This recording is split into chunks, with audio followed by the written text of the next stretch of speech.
नीचे से बाइक जाएगा। नहीं, पहले लड़का हो जाएगा, उसके बाद बाइक आएगा। पहले बाइक आएगा,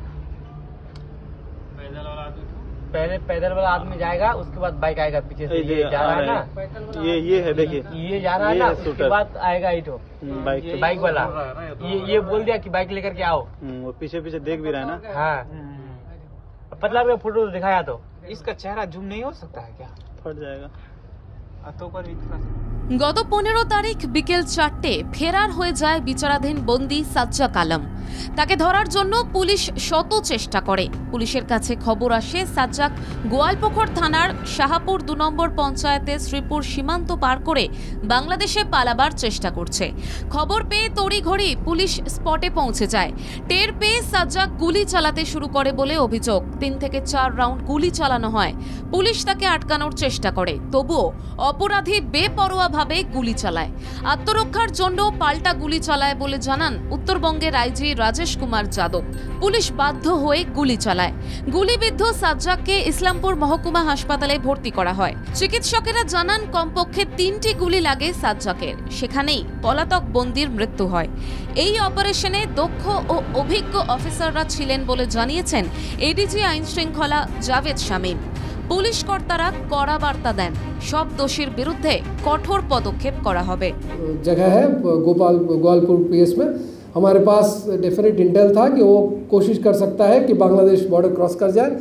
एक्सचेंज ऑफ फायर में ये सजाक आलम वॉज क्रिटिकली वुंडेड और उसे अस्पताल शीघ्र ही अस्पताल शिफ्ट किया गया और बाद में अस्पताल में उसने दम तोड़ दिया। নিহত সাজ্জাকের আগ্নেয়াস্ত্র বাজেয়াপ্ত করা হয়েছে, করা হবে ফরেনসিক পরীক্ষা। সাজ্জাক আলম কালিয়াচকে পোল্ট্রি ফার্মের মালিক খুনে অভিযুক্ত। রায়গঞ্জ কেন্দ্রীয় সংশোধনাগারের বিচারাধীন বন্দী ছিল।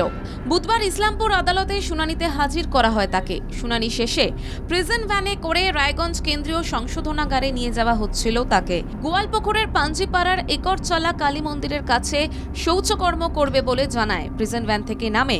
অভিযোগ, প্রিজন ভ্যান থেকে নেমে 2 পুলিশ কর্মীকে লক্ষ্য করে এলো পাথারি গুলি চালায় সে। এরপর একটি বাইকে চড়ে চম্পট দেয়। রায়গঞ্জ পুলিশ সুপার সাজ্জাকের 2 লক্ষ টাকা মাথার দাম ধার্য করে। বৃহস্পতিবার জখম 2 পুলিশ কর্মীকে দেখতে যান খোদ রাজ্য পুলিশের ডিজি রাজীব কুমার। 48 ঘন্টার মধ্যে সাজ্জাককে গ্রেফতার করতে হবে বলেই নির্দেশ দেন ডিজি। রাজীব কুমার স্পষ্ট করেন, পুলিশের ওপর গুলি চালালে পাল্টা তার 4 গুণ গুলি চালানো হবে। এই কড়া বার্তার মাধ্যমে ডিজি বুঝিয়ে দেন অপরাধ দমনে পুলিশ আর কোনো রেয়াত করতে রাজি নয়। ঠিক আছে, বি West Bengal police is a professional force এবং লফুলি সেটা আইনত যেখানে পুলিশ গুলি চালাতে পারে সেটাই উই ট্রাই টু এনশিওর যে দরকার হলে করা হবে। কিন্তু ক্রিমিনালসের প্রতি জিরো টলারেন্স অবভিয়াসলি আমি বারে বারে বলার চেষ্টা করছি সেটা আছে। বাংলার আইন শৃঙ্খলা রক্ষার স্বার্থে অপরাধ দমনে পুলিশ যে কঠোর অবস্থান নেবে তাও পরিষ্কার করে দিয়েছেন উত্তরবঙ্গের আইজি। সুব্রত কান্তি বিশ্বাসের রিপোর্ট, বাংলা জাগো।